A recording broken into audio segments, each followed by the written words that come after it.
Hey everyone, this is Vanna Lefter with NNC Services.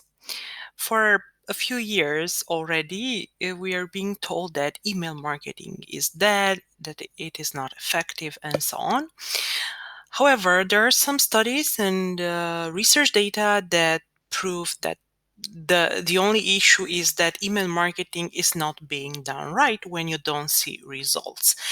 And actually, this study says that 59% of B2B companies do not even use email marketing.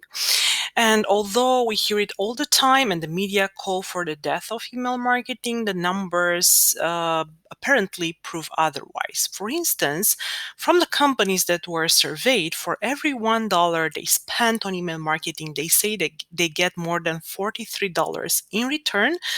26% of marketers cite email as the channel that makes the biggest impact on revenue, and 45% of B2B marketers say email is the most effective digital marketing channel.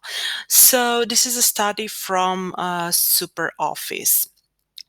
There are some other things that you can find in this report, like why the majority of B2B companies are failing at email marketing and what you can do in return.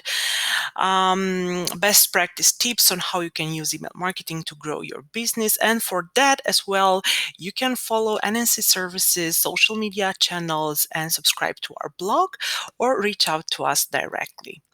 And we'll stay in touch. See you.